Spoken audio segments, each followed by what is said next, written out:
En este vídeo vamos a deducir las ecuaciones para el movimiento del péndulo simple y también a ver la diferencia matemática, ¿vale?, entre la frecuencia y la frecuencia angular. Tengo las hojas del Tipler por aquí, donde lo explican. A ver... Y no sería muy difícil seguirlas. O sea, cualquier persona empieza a leerlo, se lee el par de frases y dice, pues esto lo entiendo. O se lee la siguiente y dice, bueno, pues tampoco hay ningún problema. Y enseguida, en 5 minutitos, pues como que lo entiendes y puedes hacer ejercicios. Pero la verdad es que este ejemplo, el del péndulo, guarda un montón de detalles geométricos y matemáticos que siguiendo las frases uno no se da cuenta, pero si uno dijera, oye, pues me voy a construir yo mi ejemplo del péndulo y empezara desde aquí a intentar sacar estas ecuaciones, se daría cuenta de que tiene pues un montón de, pues eso, de cosas bonitas para aprender y además que no son para nada intuitivas. Entonces, antes de empezar a ver cómo lo hace el Tipler, vamos a intentar hacerlo nosotros y luego pues vemos que, pues que esto que se escribe aquí tiene sentido. Lo primero para encontrar las ecuaciones de movimiento es darnos cuenta de qué es lo que podemos usar. Y hasta ahora lo único que que podemos utilizar para hablar de la dinámica de un sistema pues es la ley de Newton, donde fuerza es igual a masa por aceleración. Y sabemos que esto lo podemos usar porque derivando la aceleración encontramos la velocidad y luego derivando la velocidad encontramos el espacio, que es con lo que vamos a construir nuestras ecuaciones de movimiento. Ahora, para llegar a esto necesitamos primero tener una expresión de la fuerza. Entonces, si yo tengo un esquemita donde mi péndulo pues es este, tengo que encontrar las fuerzas que actúan sobre mi péndulo. Pero para encontrar las fuerzas que actúan sobre mi péndulo, primero tengo que definir un sistema de referencia, un par de ejes coordenados. Y aquí es donde viene pues el primer detalle, bonito, porque la gente que lo pensó se tuvo que pasar su tiempo. Vosotros daros cuenta que casi siempre que hacemos un ejercicio, pues uno piensa en referenciarlo así. Este es mi eje, pues esto es el eje Y y esto es el eje X, y a partir de aquí intento sacar las ecuaciones de movimiento de lo que sea. Ahora, imaginaros que yo hago lo mismo con este ejemplo del péndulo. Pues si hiciera eso, nos daríamos cuenta de lo siguiente. Resultaría que si este es mi eje Y y este es mi eje X, el péndulo se está moviendo, ¿verdad? Como va a hacer una especie de... va a hacer una trayectoria circular, pues resulta que el péndulo se mueve tanto en el eje Y como en el eje X. Y no es que no se pueda hacer esto, pero desde luego si hubiera alguna manera en la que referenciar el movimiento del péndulo de forma en la que éste solo se moviera en uno de los dos ejes, o en el X o en el Y, pues todo se simplificaría mucho más, porque solo tendríamos que trabajar en una dirección. Y esto fue lo que se hizo. Yo no sé quién encontró estas ecuaciones, pero lo pensó así. Para ver cómo llegaron a esto, pues tenemos que coger un ejemplo primeramente muy sencillito. Vamos a pensar en lo siguiente. Imaginaros que yo tengo aquí, pues, colgado del techo, ese es el techo, ¿vale? Pues tengo una cuerda y tengo un péndulo que está quieto, está parado. Bien, pues en esta situación vemos que el péndulo, ¿verdad? Vemos que la bola no se mueve ni hacia arriba ni hacia abajo. Parece muy obvio, pero ahora podemos pensar una cosa. Podemos decir, bueno, pues nuestro eje, en vez de pintarlos así, voy a considerar que mi eje vertical ahora va a ser el que está en esta dirección, ¿vale? En la dirección de la cuerda en la que uno el techo con la bola. Esta cuerda no es elástica, así que no se puede ni extender ni se va a encoger. Y por lo tanto, mi péndulo, digamos que sobre mi eje, que va a ser la cuerda, está en esta posición. Ahora, imaginaros que se mueve la cuerda. Y al decir que se mueve la cuerda, tenemos que estar pensando que se mueve nuestro eje, ¿vale? Porque ahora la cuerda es el eje. Entonces, si se mueve la cuerda, y ahí tenemos al péndulo, el péndulo respecto a la cuerda sigue estando en el mismo punto, ¿lo veis? Sigue estando ahí. Es decir, lo que tengo que pensar es que el eje va a estar en dirección de la cuerda y la bola a lo largo de la cuerda, o lo que es lo mismo, a lo largo del eje, no se mueve, ¿vale? Porque la cuerda ahora va a ser mi eje, la cuerda va a ser igual al eje. Y es verdad que el eje se va a estar moviendo todo el rato, porque una vez estará ahí, luego irá para el otro lado, luego estará por aquí. Entonces el eje sí se mueve, pero la bola no se mueve a lo largo del eje, ¿de acuerdo? La bola está siempre en el mismo punto del eje. Entonces, otra cosa es que el eje cambie, pero la bola en el eje no. Entonces la bola está en el mismo punto del eje. Entonces esto es importante tenerlo en cuenta. ¿Por qué? Porque si la bola está siempre en el mismo punto del eje, ya no tenemos que trabajar con ese eje. Bien, ¿y qué consecuencia tiene pensar en el eje de esta manera, en la cuerda? Pues lo siguiente, vosotros veis que cada vez que construimos un par de ejes tienen que ser perpendiculares entre sí. Entonces, si yo pienso que mi eje es la cuerda, y voy a ponerlo aquí con así una línea recta, el otro eje tiene que ser perpendicular a esta cuerda, es decir, el otro eje tiene que ir así, ¿lo veis? Claro, ¿qué tiene esto? Pues que el péndulo se va a ir moviendo en una trayectoria circular. Y el eje que he pintado perpendicular a la dirección de la cuerda resulta que es un eje que es todo el rato tangente a esa dirección circular. Por lo tanto, el pensar en que nuestra cuerda va a ser el eje nos da lugar a que el otro eje va a ser siempre tangencial al movimiento circular. El otro eje será siempre tangencial. Ahora, como nuestra bola no se mueve en la dirección del eje que está pintado en azul, que es en la cuerda, porque siempre está enganchado en el mismo punto, solo tenemos que trabajar con el eje pintado en amarillo, que va a ser el eje tangencial. Así que claro, esto pues es una circunstancia nueva, porque casi siempre cuando hemos hecho algo con Newton, pues los ejes son fijos. Sin embargo, en este caso los ejes están cambiando todo el rato, ¿lo veis? La cuerda, que es un eje, va a estar cambiando todo el rato. Sin embargo, como la bola no se mueve en torno a la posición respecto a la cuerda, pues este eje vamos a poder dejarlo de lado y vamos a trabajar solo con el eje tangencial. Bien, pues ya tenemos lo primero, ya tenemos definido nuestro sistema, ¿vale?, de referencia. Esto ya lo tenemos, el sistema de referencia. Ahora tenemos que ver qué fuerzas actúan sobre el péndulo. Bueno, pues si tengo el péndulo así, voy a pintarlo en otro color. Si esta es la cuerda y este es el péndulo, las fuerzas que actúan sobre él son las siguientes. Por un lado tenemos la tensión y por otro lado tenemos aquí la fuerza de gravedad, ¿de acuerdo? Entonces, las fuerzas son estas dos. Otra cosa distinta es cuál es la fuerza neta o el sumatorio de fuerzas, ¿vale? Que en este caso pues estaríamos trabajando sobre el eje de la cuerda, ¿vale? En el eje de la cuerda. Y si tomamos esta situación de aquí, ¿vale?, en la que todo está como en vertical, pues aquí sabemos una cosa: la bola no se está moviendo ni para arriba ni para abajo, así que el sumatorio de fuerzas tiene que ser 0.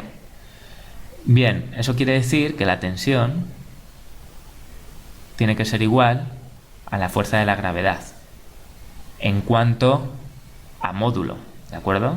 Porque uno querría, si quieres definir esto bien matemáticamente, tendrías que darte cuenta de que la tensión tiene un módulo y una dirección, así que es un vector, y la dirección es en las X positivas, que se escribe como J, y que la fuerza de gravedad es un vector, que entonces tiene módulo y tiene dirección, y que va en dirección menos J. Pero para hacerlo todo más sencillo, estamos trabajando nada más que con los módulos. Bien, lo he cambiado de color porque esto me va a facilitar las cosas. Ahora, vamos a hacer lo mismo, pero en la situación en la que el péndulo está en otro momento, como aquí. La fuerza de la gravedad seguiría yendo en esta dirección, porque la fuerza de la gravedad siempre va en dirección menos J. Bien, esta fuerza de gravedad es un vector, y como este vector va en esta dirección y yo estoy trabajando en un eje, en un sistema de referencia con dos ejes distintos, este vector tengo que poderlo expresar como la combinación lineal o la suma de otro par de vectores a partir de los ejes de mi sistema de referencia. ¿Cómo consigo yo dar lugar a mi fuerza de gravedad? Bueno, pues fijaros que a lo largo del eje de la cuerda yo podría tener esta componente de aquí, ¿verdad? Y en el eje tangencial podría tener esta componente de aquí. Entonces la suma de este vector más la suma de este otro me daría mi fuerza de gravedad. Ahora, ¿dónde está este vector azul? Este vector azul está en el eje de la cuerda, y nosotros ya hemos dicho que esto se construyó de forma que la cuerda era el eje e iba cambiando para que el péndulo, ¿vale?, permaneciese inmóvil respecto a este eje.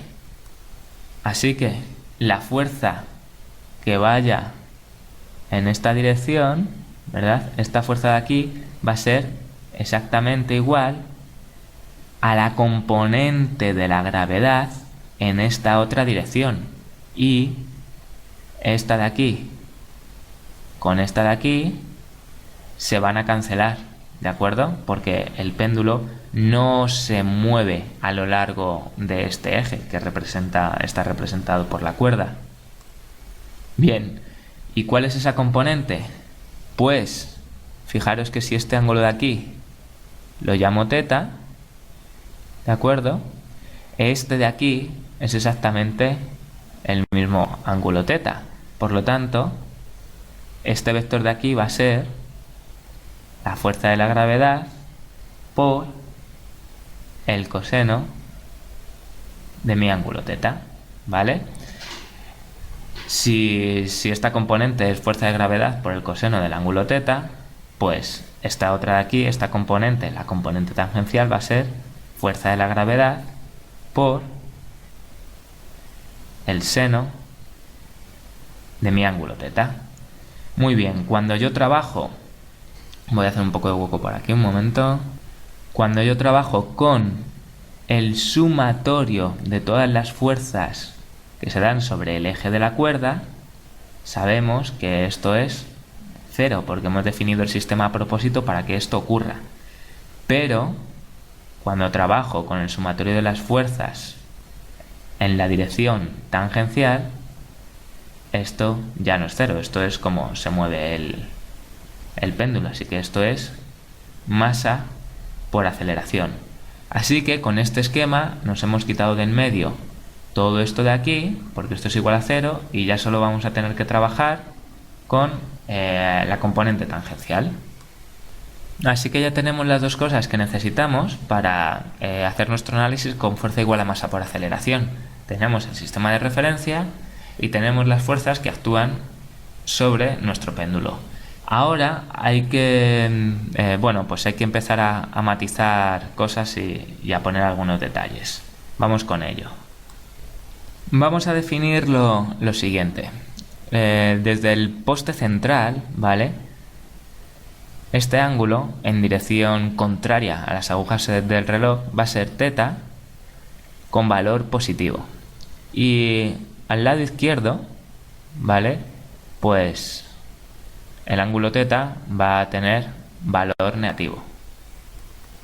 Nosotros sabemos que si dejamos caer el péndulo desde esta posición inicial, ¿verdad? Pues la velocidad empezaría siendo pequeña, luego un poco mayor, luego un poco mayor, luego más grande, y justo cuando pasase de aquí, ¿qué es lo que ocurre? Porque lo sabemos por experiencia, que el péndulo va a empezar a frenarse, ¿verdad? Si va a empezar a frenarse, quiere decir que la velocidad empezaría a hacerse más pequeña, más pequeña, más pequeña. Vale, y ese sería nuestro análisis para la velocidad. Pero yo quiero utilizar Newton, necesito la aceleración. Entonces, ¿cómo puedo pensar en la aceleración? Pues vamos a ver. Intuitivamente, si la bola sigue esta dirección de aquí, es porque la fuerza, ¿de acuerdo?, está empujando para allá. Y esta fuerza es tangencial.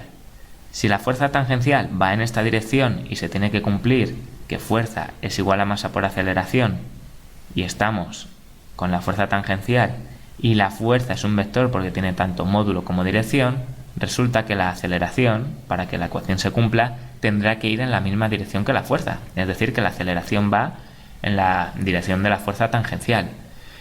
¿Cómo va cambiando la aceleración? Pues daros cuenta de una cosa. Nosotros habíamos dicho que la fuerza tangencial era el ¿qué? Pues la componente, ¿verdad?, tangencial de la fuerza de la gravedad, porque era la única fuerza en esta dirección que había para el péndulo. Entonces teníamos esto de aquí. Esta era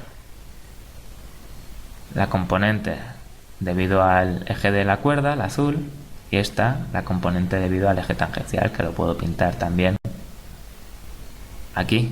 Como esto de aquí era mi ángulo θ, pues hemos dicho que la componente tangencial era fuerza de la gravedad, que puedo poner como mg, ¿de acuerdo?, por el seno de θ. Vale, pues si la fuerza tangencial es masa por aceleración, nosotros tenemos que la aceleración que va a ir en la dirección tangencial será la fuerza tangencial dividido entre la masa. ¿Cuál es la fuerza en dirección tangencial? Pues hemos dicho que es mg seno del ángulo θ. ¿Y qué es la masa? Pues la masa. Pues esto es nuestra aceleración. ¿Cuándo va a ser mayor la aceleración? Daros cuenta, y esto también es otro detalle importante, que no va a importar nada la masa. Es decir, esto va a ocurrir pese mi bola 10 kilos o 40 kilos. Otra cosa es que en el mundo real, como hay rozamiento, pues una bola hecha de papel con una masa muy pequeña tendrá más rozamiento que una bola de acero, y entonces dirás, pues es mayor la aceleración de la bola de acero, pero eso no es verdad, ¿vale? Eso se debe a la fuerza de rozamiento y otra serie de cosas. En la naturaleza propia de la aceleración no importa en absoluto la masa. ¿Cuándo es mayor la aceleración? Cuando el ángulo es mayor. Entonces fijaros en nuestro esquema, ¿cuándo el ángulo es mayor? Pues aquí. Por lo tanto, aquí al principio, cuando la bola está más arriba, cuando el péndulo está en su posición máxima, la aceleración es mayor. ¿Cuándo voy a tener aceleración mínima? Pues cuando el ángulo θ sea 0, es decir, justo aquí en el medio el ángulo es 0 y por lo tanto aquí no hay aceleración. Aquí la aceleración es igual a 0, por lo tanto la aceleración empezaría siendo muy grande ahí e iría siendo cada vez más pequeña hasta hacerse 0, donde la aceleración se hace de 0, resulta que la velocidad es máxima pero constante, es decir, aceleración 0 no implica velocidad igual a 0, simplemente implica que la velocidad no cambia, ¿vale? Pero es un concepto distinto. Si la aceleración es 0, la velocidad no cambia, pero si la velocidad era 100 km por segundo, 100 km por hora, pues esa es la velocidad que lleva el péndulo aquí. ¿Y luego qué es lo que va a ocurrir? Pues que para que la bola, para que el péndulo se frene, la aceleración tiene que ir dirigida en sentido contrario, ¿verdad? Aquí es 0, pues la aceleración va a tener que ir dirigida ahora así, y cada vez más grande y cada vez más grande, y aquí será máxima, pero en la dirección, en el sentido contrario. Bien, ¿y por qué os estoy contando todo esto? Pues por lo siguiente, veréis. Si tú haces este análisis, voy a borrar por aquí, podrías pensar, yo lo único que tenía que encontrar era, primero, un sistema de referencia, ya lo he hecho. Luego, las fuerzas que actúan sobre el péndulo, ya lo he hecho. Y además he encontrado una expresión, la fuerza tangencial es mg seno de teta. Entonces, ya podría, ya tendría las ecuaciones, a partir de aquí ya podría sacar las ecuaciones de movimiento. Pero haces eso y, por ejemplo, ahora te vas al Tipler y ves lo siguiente. Ves que donde pone la componente tangencial, ¿verdad? Para la componente tangencial, la segunda ley de Newton, y te pone menos mg seno del ángulo, que en este caso lo escriben como phi, es decir, no es solo mg seno del ángulo, sino menos mg seno del ángulo. Y uno podría decir, bueno, pero eso no es tan raro. Me vengo a mi dibujo otra vez y dice, pues si mi eje, uno de mis ejes es siempre la cuerda, lo voy a pintar así, y el otro de mis ejes va siempre en dirección tangencial, no es tan raro que sea menos mg, porque esto sería para acá como el sentido positivo y este de aquí sería como el sentido negativo. Entonces, en este caso, ¿hacia dónde va el péndulo? Pues hacia la izquierda. Entonces aquí tendría que haber un menos mg y ya estaría. Y yo te diría, es cierto, pero entonces, ¿qué pasa cuando estoy en esta otra situación? ¿Verdad? Aquí mi eje estaría colocado de esta otra manera. A ver, ¿dónde lo puedo pintar? Por aquí. Estaría colocado así y el eje tangencial estaría así. Entonces, ¿hacia dónde va a ir ahora la fuerza? Nosotros sabemos que en este caso la fuerza tangencial va para allá, pero en este otro caso la fuerza tangencial tiene que ir para acá. Es decir, tendríamos que hacer que fuese en sentido positivo. Y sin embargo, la ecuación menos mg seno de teta me describe todo el sistema, es decir, tiene que valer tanto para cuando el péndulo está aquí como para cuando el péndulo está parado, lo cual cumple porque aquí teta es 0 y entonces la fuerza tangencial aquí es 0, lo cual es totalmente cierto, ¿sí? Cuando hemos hecho antes nuestro dibujo, ¿cuáles son las fuerzas aquí? Pues nada más que la tensión para acá arriba y para abajo la fuerza de la gravedad. Aquí no hay componente tangencial. La fuerza tangencial, seno de teta, me da 0. O sea, esto es verdad, pero también me tiene que describir esta otra situación cuando está a la izquierda. Y yo, mirándolo directamente el Tipler, no lo veo, pero haciendo todo esto sí. ¿Por qué? Por lo siguiente. Fijaros ahora qué es lo que ocurre cuando yo estoy como a la izquierda del poste central. Voy a hacer un hueco. Cuando estoy a la izquierda del poste central, estamos diciendo que esta ecuación también tiene que servir para describir el movimiento del péndulo. Y es que es cierto, porque fijaros que a la izquierda, ¿cómo es el ángulo? El ángulo aquí es negativo. Es decir, cuando yo ponga seno de teta, esto va a ser seno de un ángulo negativo, ¿verdad? Y cuando nosotros tenemos nuestra circunferencia ideal, imaginaros que esto de aquí es más o menos pi cuartos, como la circunferencia ideal tiene radio 1, pues el seno, ¿verdad?, sería esta longitud de aquí. Pero cuando tengo menos pi cuartos, estaría aquí, esto sería menos pi cuartos, parte de cuarto, y la longitud, el seno, sería esta longitud de aquí. ¿Y por qué os hago este dibujo? Porque daros cuenta de que estas longitudes, esta de aquí va a ser el seno de pi cuartos, que es raíz de 2 partido de 2, y esta longitud de aquí va a ser menos raíz de 2 partido de 2. Es decir, que yo puedo poner que el seno de pi cuartos es exactamente igual a coger el seno de menos pi cuartos y ponerle un menos delante, ¿os dais cuenta? Porque el seno de menos pi cuartos es menos raíz de 2 partido de 2. Entonces, un menos raíz de 2 partido de 2 me da raíz de 2 partido de 2. Es decir, que el seno de menos teta es exactamente igual a tener menos seno del ángulo teta, que esto es pues esta ecuación.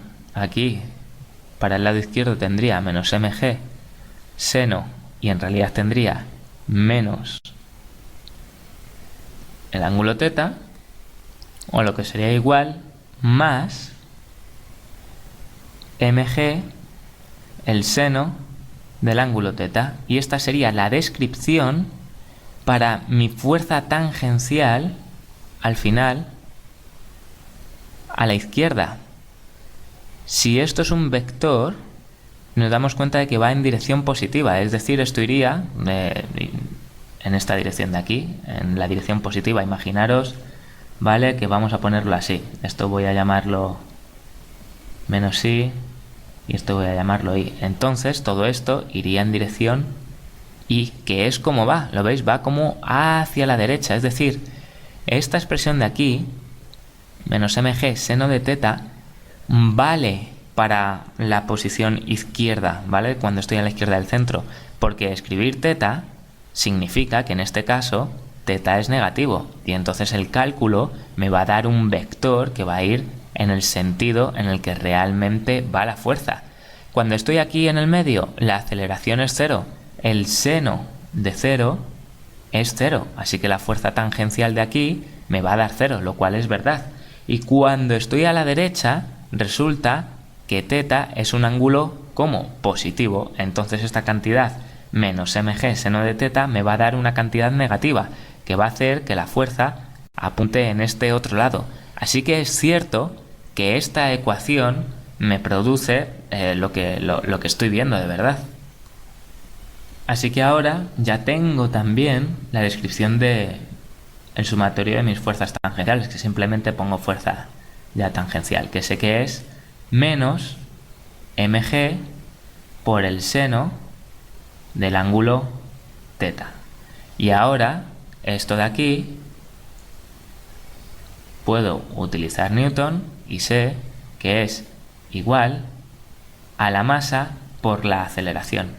¿Y qué es la aceleración? La aceleración es la derivada de la velocidad respecto del tiempo.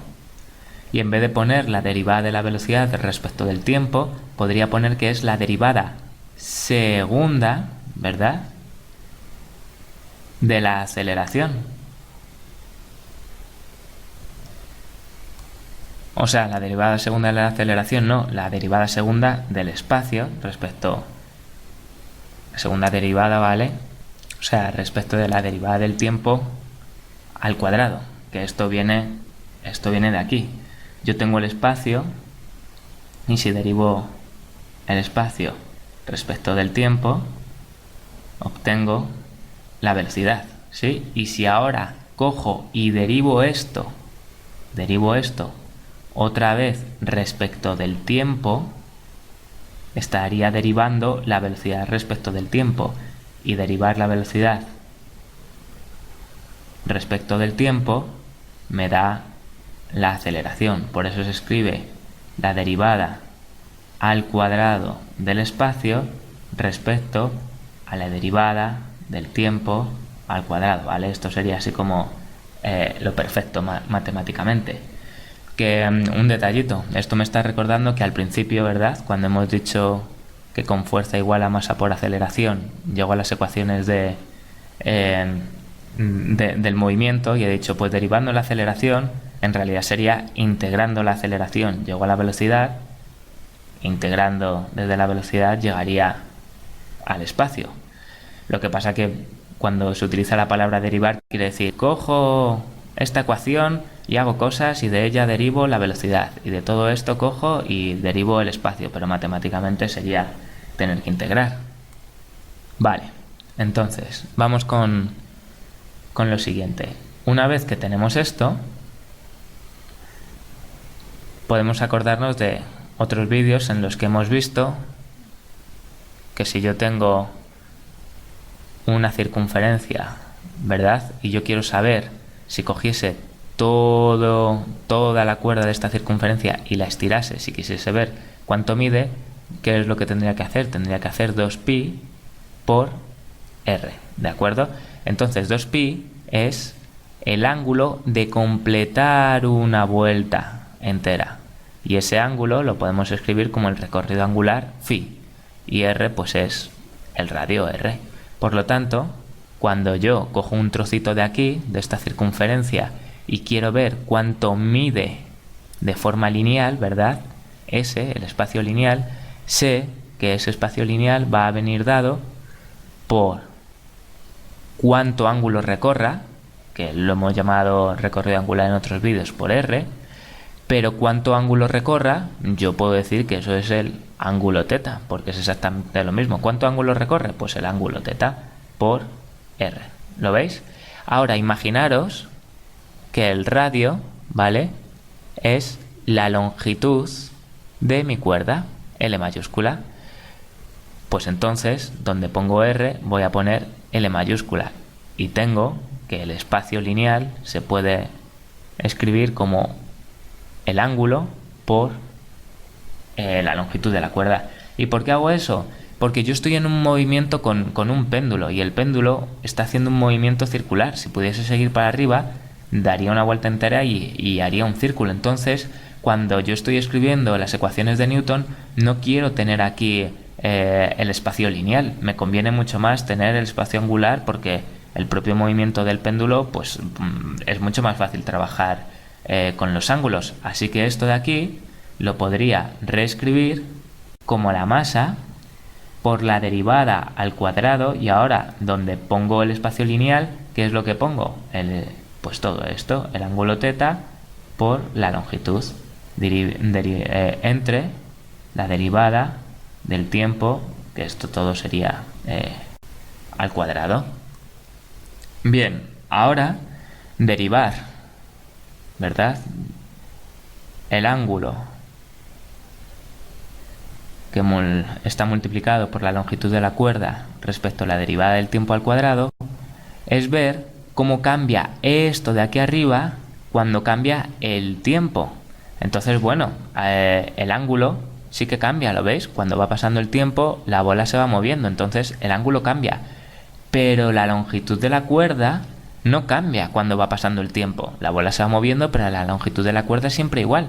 Así que yo puedo sacar esto de aquí, ¿vale?, como una constante, porque la longitud es eso, es constante, no cambia, y poner aquí derivada al cuadrado del ángulo teta dividido entre la derivada del tiempo al cuadrado. Y eso de ahí arriba lo puedo poner de esta otra manera. Y entonces ahora resulta que nuestra ecuación, ¿vale?, la fuerza neta me quedaría que es menos la masa por la gravedad, seno del ángulo teta, y todo esto igual la masa por la longitud de la cuerda, la derivada al cuadrado de ese ángulo teta dividido entre la derivada del tiempo al cuadrado. ¿Qué es lo que va a pasar con las masas? Pues que se van a dividir, y esto pues se va a cancelar.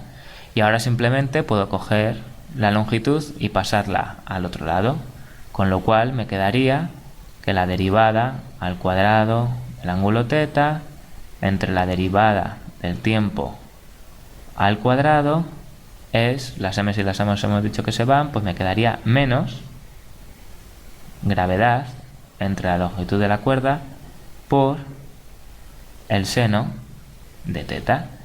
Y ahora fijaros que esto de aquí es mi espacio, es decir, esto es la ecuación del movimiento. Ya he llegado realmente a describir la ecuación del movimiento de mi sistema. Con esto pues estaría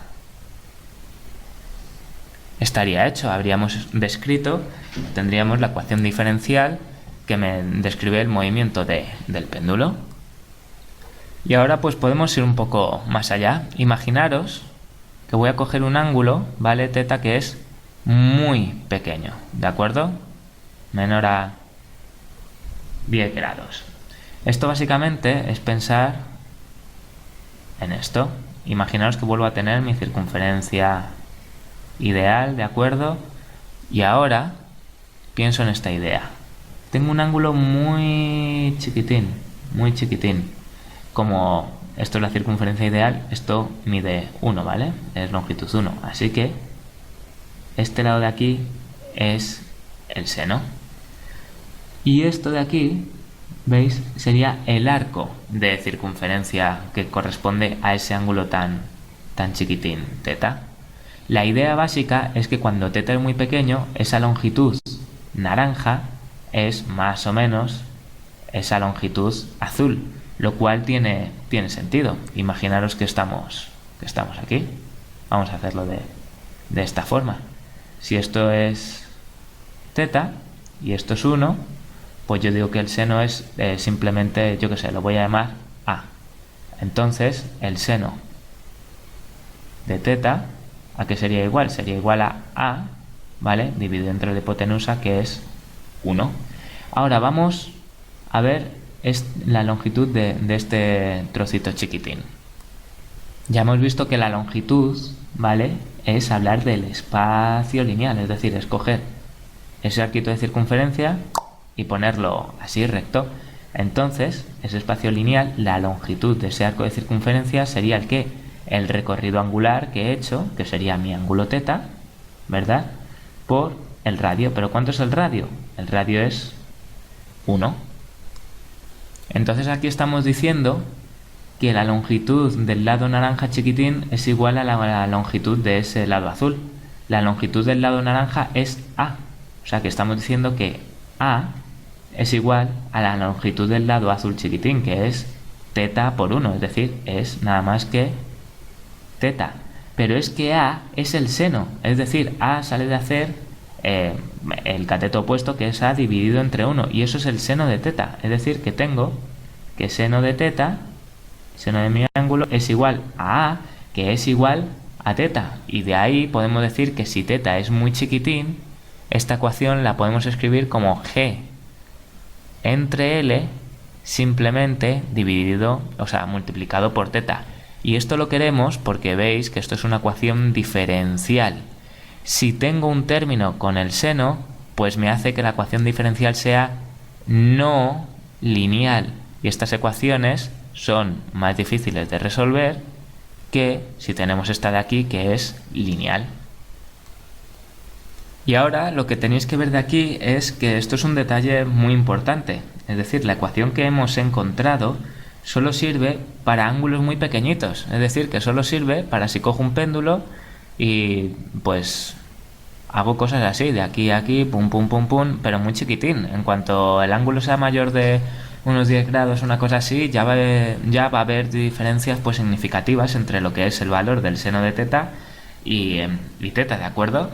Entonces, bueno, hasta aquí es donde llega el Tipler y ahora da pues un pasito más, que para eso pues tenemos que hablar de lo que es la frecuencia y de lo que es la frecuencia angular. Así que voy a poner esto a un lado y seguimos. Ahora tenemos que acordarnos de lo que era el periodo, ¿vale? El periodo es cuántos segundos tarda mi sistema en completar un ciclo. Lo que pasa que si estos son cuántos segundos tardo en completar un ciclo, es lo mismo que pensar cuántos segundos tardo en completar una vuelta, ¿verdad? Una vuelta. Y una vuelta podría pensarlo en radianes, que son 2pi radianes. Así que el periodo también puede pensarse como cuántos segundos tarda mi sistema en recorrer... una vuelta ya no. 2pi radianes. 2pi radianes. Bien, y por otro lado sabemos que la frecuencia son número de ciclos por segundo. Así que obviamente, si yo multiplico la frecuencia por el periodo y estoy pensando en ciclos, pues esto me va a salir 1. ¿Por qué? Porque imaginaos que la frecuencia son, yo qué sé, 2 ciclos por segundo. Ciclos por segundo sabemos que son hercios, pero bueno, imaginemos que son 2 ciclos por segundo. Si algo da 2 ciclos en un segundo, Eso quiere decir que en completar un ciclo va a tardar ¿cuánto? Medio segundo. ¿Y qué es el tiempo que algo tarda en completar un ciclo? El periodo. Por lo tanto, medio segundo sería el periodo. Y 2 por un medio, pues sale 1. Y de esta relación salía que la frecuencia era 1 entre el periodo, o lo que se decía la inversa del periodo. Ahora bien, esto está todo pensado en ciclos. Imaginaros que yo ahora lo que estoy pensando es en número de vueltas. Si yo pienso de esa manera, lo que voy a tener es lo siguiente. Vamos a ver, si multiplicar la frecuencia por el periodo me da un ciclo, eso quiere decir que multiplicar la frecuencia por el periodo, en vez de escribir esto como un ciclo, lo escribo como vueltas, quiere decir que voy a tener 2pi radianes, porque una vuelta en radianes es 2pi, así que esto sería una forma de escribirlo. Lo que pasa que ahora, cuando en vez de referirme al número de ciclos me refiero a las vueltas de forma que las escribo en radianes, esta frecuencia de aquí es angular, porque estoy referenciando el número de ciclos, el número de vueltas en ángulos, entonces la frecuencia es angular. Y cuando hacemos esto, en vez de escribir f, lo que se escribe es w. Por lo tanto, para este caso escribiríamos w por t es igual a 2pi. Pero es el mismo concepto. Yo sé que la frecuencia multiplicada por el periodo me da un ciclo. Pues la frecuencia multiplicada por el periodo me tiene que dar una vuelta.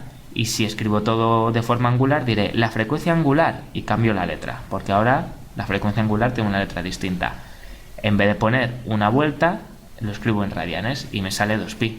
Por lo tanto, el periodo t es igual a 2pi partido de la frecuencia angular. Y esto es otra expresión para el periodo totalmente válida cuando estamos pensando no en ciclos ni en vueltas de forma, pues eso, como números enteros, 1 o 2, sino de forma angular. Una vuelta son 2pi, etc, etc. Vale. ¿Y para qué queremos esto? Pues para el último trocito que cuenta el Tipler. A ver. Vale, que borre por aquí. Ahora vamos a volver a mirar ahí. Como veis, eso es una ecuación. Que sea una ecuación, ¿vale? Quiere decir que esto va a tener una solución. Pero en esta ecuación no está la solución hay que encontrarla. Es como si te escriben 3x más 8 y te dicen, hey, esta ecuación modela tu sistema. Muy bien, ¿cuál es la solución? Pues esto es facilísimo y es x es igual a 8 entre 3. Pero esta ecuación que modela el movimiento de mi péndulo va a tener una solución. La solución a esta ecuación, ¿vale? Se llama, a su vez, también ecuación, ¿vale?, de onda, pero esto pues lo haremos en otro vídeo. El caso es que en esta ecuación la idea de la frecuencia angular juega un papel muy, muy importante, así que por motivos que veremos más adelante queremos pensar en la constante g dividido entre la longitud de la cuerda L de alguna manera que haga referencia a nuestra frecuencia angular, y vamos a considerar que g entre L es la frecuencia angular al cuadrado, de manera que esta última ecuación de aquí la podríamos escribir. Ya os digo que la razón de hacer esto tiene su razón en la solución de la ecuación de onda, que es una cosa que se ve después. Pero aquí escribiría menos w al cuadrado por el ángulo θ. Y ahora, si w al cuadrado es g entre L, eso quiere decir que nada más w va a ser la raíz cuadrada de g entre L. Y cuando yo quiera decir cuál es el periodo de mi sistema, de mi péndulo, y tenga 2pi entre w, lo que tendré será 2pi dividido entre la raíz cuadrada de g entre L. Y esto es exactamente igual a tener 2pi que multiplica la raíz cuadrada de L entre g. Que bueno, eso no es nada más que ¿no? Esta aritmética, 3 dividido entre 4 quintos, es lo mismo que tener 5 que multiplica a 3 dividido entre 4, porque esto es lo mismo que tener 3 dividido entre 4 quintos, y 3 es como 3 entre 1, entonces esto como se hace 3 por 5 dividido entre 4, así que cuando tengo esta división de g entre L, si paso esto multiplicando, pues lo que está aquí dividiendo, que es L, me va a pasar multiplicando y g quedará dividido. Y ahora ya sí que sí, hemos hecho pues todo lo que pone en el tipler. Voy a ponerlo por aquí y ya está. Encontramos nuestro sistema de referencia, ¿verdad? Porque queríamos utilizar fuerza es igual a masa por aceleración. Para eso teníamos que encontrar el sistema de referencia, que eran esos ejes colocados de esa forma, donde uno era la cuerda y el otro era el eje tangencial. Hemos visto cuál era la fuerza sobre nuestro sistema, ¿vale? Y a partir de ahí pues ya hemos podido derivar el resto de cosas. Nos salía una ecuación no lineal con el término seno de teta, y como esto lo iba a complicar, pues hemos tenido que restringirlo de manera que nuestra ecuación sea lineal, pero claro, entonces perdemos las soluciones para todo lo que sea mayor a 10 grados. Y luego esto último, que es nada, pues un pequeño detalle sobre la frecuencia angular. Así que vamos a ver lo que pone el tipler. Pues como veis, si leéis las frases iniciales, pues ya directamente, ¿no?, te dice, para la componente tangencial la segunda ley de Newton nos da esto. Y yo, hombre, pues mirando el dibujo podría llegar a darme cuenta que sí, que lo que hay aquí es una componente tangencial y que va a tener este módulo mg seno de phi. O sea, seno de phi aquí simplemente es lo que nosotros hemos escrito como teta, es ángulo y ya está. Pero claro, me habría preguntado, oye, ¿y por qué esos ejes, no? ¿Por qué a lo largo del eje tangencial? ¿Qué es eso del eje tangencial? Entonces está este otro eje que es así, o sea, un montón de cosas. Y si veo que aquí la componente es mg, pero luego aquí me ponen un menos, me podría preguntar, ¿y de dónde sale el menos? Y si intuitivamente, sin pensarlo mucho, digo, bueno, a mí me parece que esto es hacia la izquierda y todo lo que es hacia la izquierda es menos, diría, vale, muy bien, pues así rápidamente, vale. Pero ¿y ahora qué pasa cuando el péndulo está aquí y se mueve para allá? Pues necesitaría saber que entonces el ángulo aquí va a estar definido como un ángulo negativo, o sea, más cosas. Luego, pues simplemente nos comentan en un paso rápido que el espacio lineal viene de hacer ¿el qué? Pues el espacio angular recorrido por r. Y como r es la longitud de la cuerda, pues yo tendría el ángulo teta por L. Y cuando hago la derivada, ¿verdad?, del espacio, que hago la segunda derivada para alcanzar la aceleración. Porque si derivo el espacio la primera vez, consigo la velocidad, y si la derivo otra vez, tengo la aceleración. Pues ya te hacen directamente la derivada y te sacan L fuera. L no cambia con el tiempo, así que puede salir fuera, es cierto. Pero si a lo mejor no te lo cuenta nadie, pues esto te cuesta un rato entenderlo. O la otra forma de decir es, bueno, pues es así y ya está, eso es verdad. Y por último, nada, como esto de aquí es la fuerza en sí mismo, y nosotros teníamos que la fuerza era también mg seno de phi, pues simplemente han pasado las cosas de un lado a otro, porque esto de aquí, ¿verdad?, es esto de aquí, así que han hecho en un paso lo que nosotros hemos hecho en varios. Y luego para el seno de phi simplemente te dicen que para valores pequeños de phi, pues el seno de phi es más o menos igual a phi, ¿vale? Ya está, te lo dicen, tú te lo crees, quitas el seno de aquí y lo dejas con el phi puesto, es verdad. Y aquí te comentan que el movimiento de un péndulo no depende de su masa, que es una frase totalmente verídica, tienen toda la razón, pero bueno, si no lo trabajas, pues a lo mejor te cuesta un poco más verlo. Y acaban con esto otro. Una vez que te enseñan cuál es la ecuación, ¿no?, que describe el movimiento de nuestro sistema, del péndulo, pues simplemente cogen G entre L y lo renombran como la frecuencia angular al cuadrado. Entonces, pues te lo dicen aquí, que la frecuencia angular al cuadrado es G entre L. Y esto lo hacen porque te quieren hablar luego del periodo, ¿no? O sea, hay en las prácticas de física experimental 1 o algo así, pues tienes que averiguar cuál es el periodo de un péndulo y se hace de esa forma. Entonces ya directamente te dicen que el periodo es 2pi dividido entre la frecuencia angular. Y a lo mejor alguno tiene un problema porque él de lo que se acuerda es que frecuencia por periodo es 1. Y a lo mejor tampoco se acuerda ni siquiera de por qué esto, pero bueno, se acuerda de tal. Y ahora aquí aparece, en vez de frecuencia, lo llaman frecuencia angular y han cambiado la f por una w. Y ahora ya no es 1 entre t, sino 2pi dividido entre el periodo. Pues hombre, se puede asimilar, más o menos, porque aunque no entiendas nada, dices que me hablan de frecuencia angular, pues pongo esto en ángulos, porque es 2pi. Y bueno, pues más o menos te sale. Y aquí la solución, como veis, la solución a la ecuación, ¿vale? 14.27, que es la que rige el movimiento de nuestro péndulo, es esta de aquí, que es la famosa pues ecuación de onda, que ya veremos en otro vídeo. Así que nada, espero que os haya servido y que os haya podido aclarar pues